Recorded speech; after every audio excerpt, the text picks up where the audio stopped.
Mashiach dans la paracha de Vaishlach, la chute de l'empire de Édom.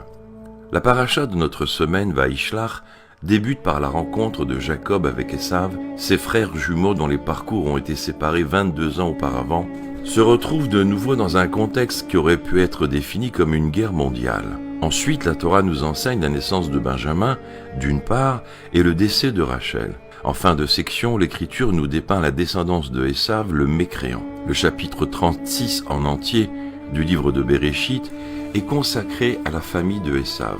La question est inévitable. Aux yeux de qui ce détail a-t-il une importance? À qui cela importe d'avoir connaissance du devenir de ces enfants bâtards, ainsi que de cette génération dépravée? En effet, en fin de section, la Torah nous présente les chefs du peuple descendant de Esav.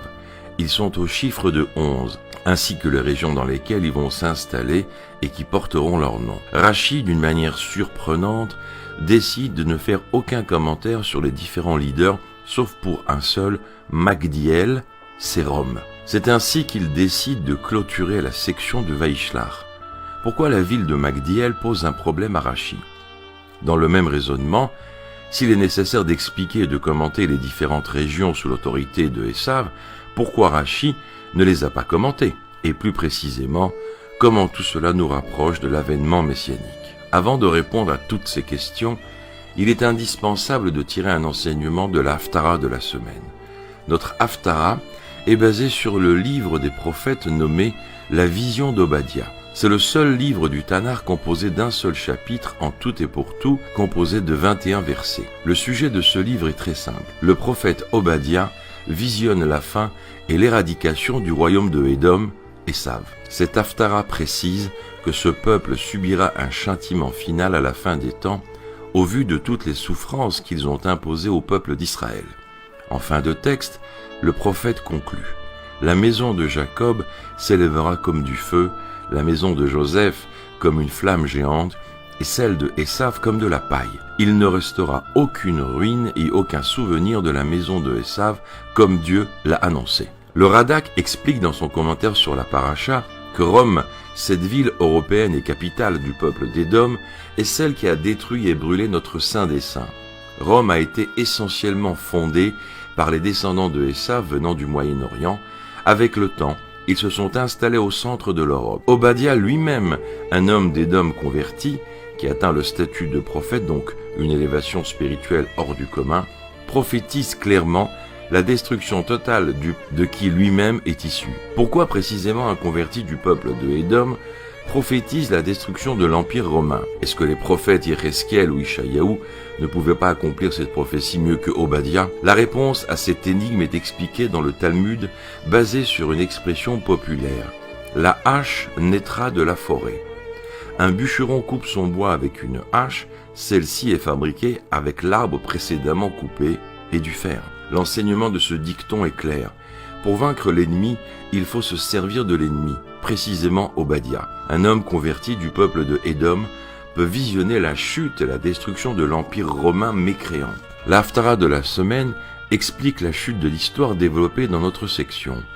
Elle nous enseigne le raffinement et la réparation parfaite des peuples des nations qui sera réalisée dans le futur messianique. Une élévation qui est provoquée et orchestrée par le service spirituel des enfants d'Israël durant l'exil.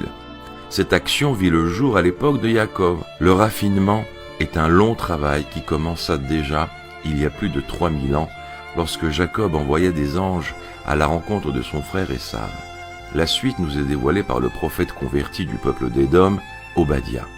Toute cette section se conclura de nos jours dans notre époque pré-messianique où se concrétisera la prophétie et la royauté appartiendra au Créateur.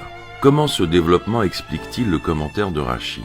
En effet, au tout début de notre section, Jacob réussit à amadouer son frère Esav jusqu'à obtenir le pardon total. À ce moment, Esav propose à son frère Jacob de l'accompagner personnellement.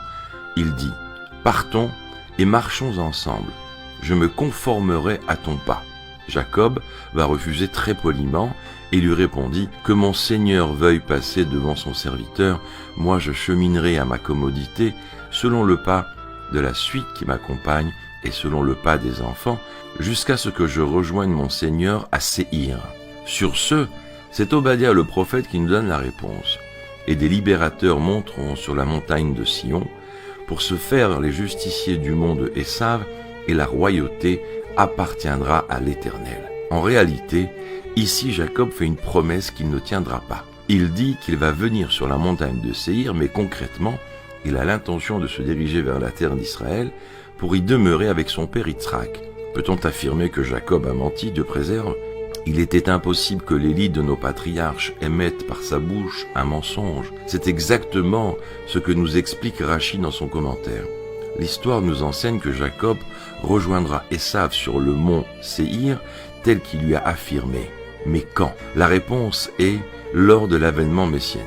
Lorsque Jacob et sa descendance seront complètement réparés et raffinés, ainsi que toutes les étincelles de divinité se trouvant sur le mont de Esav, correspondant aux forces du mal du peuple d'Édom. Il est vrai qu'il peut s'éveiller ici une difficulté dans la compréhension. Quelle est la relation entre l'avènement messianique et Esav, ainsi que l'exil dans lequel nous nous trouvons aujourd'hui? Ce fut à l'époque un exil qui se termina avec l'Empire romain, et non par le biais de Esav. C'est exactement la raison pour laquelle Rachi précise dans son commentaire que Magdiel, c'est Rome, afin que tout le monde prenne connaissance que le peuple qui a été la cause de notre exil dernier est un descendant de la famille de Esav.